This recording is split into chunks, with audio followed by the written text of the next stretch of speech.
Alright, update guys. Bale,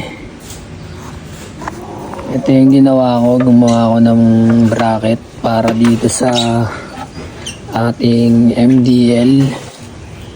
Tapos, ikakabit ko yung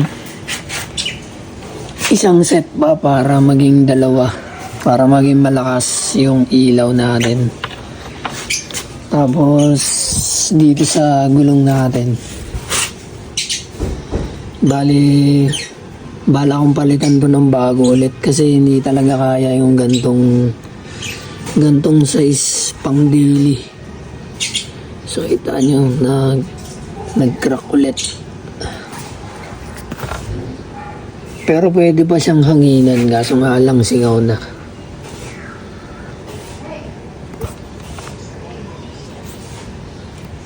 So, imbis na dire-diretso yung biyahe natin, kailangan pa natin maghanap ng gasoline station para magpahangin. So, update na lang ulit guys. Alright.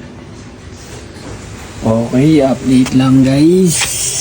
Bale, ito na yung bracket na ginawa natin. Naikabit na natin. So, yan. Dalawa sa gilid, dalawa din dito. Bale, nagkamali pala ako ng butas dito sa may bandang gitna. So, medyo nakaano siya, no? Teka. Medyo naka-justify siya dito sa kanan.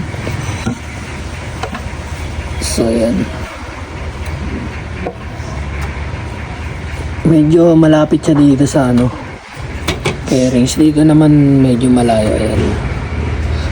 Dito isa lang.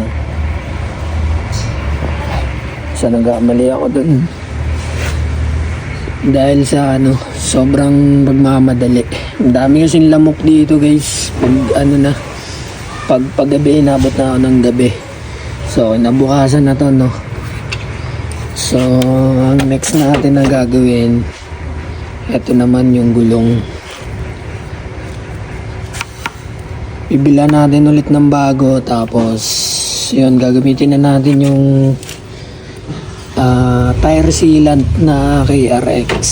So, update na lang ulit. Pupunta tayo sa shop ng tropa, tsaka dun sa sa kaibigan natin na motorcycle shop. So, balik na lang ulit guys. Okay guys, bali, napalitan na natin ng gulong. So yan, napakabitan na natin ng bagong gulong. Bali, nahirapan kami maghangin na ito kanina kasi medyo luma na. Pero budget meal naman. Yan. May tubig sa loob. Ang gagawin namin, curing namin to ng mga 3 araw bago namin lagyan na ito. So, hindi namin nalagay yung tire sealant kanina kasi nga bumibitaw yung gulong. Hindi maano yung hangin sa loob. So, yun, hindi ba siya stable?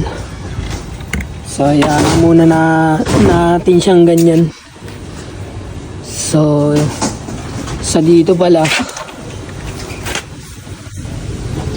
bale, yung isang valve dito pala pundido. So, hanapan natin ng nung replacement. So, dito medyo hindi pantay yung talaga. So, saka na natin ayusin yan guys. Dahil busy pa. Dahil nagagawa kami dito sa garahe. Ayan. May lalagyan namin na ng bubong para lumuwag na din dito. Alright. Ganun lang guys.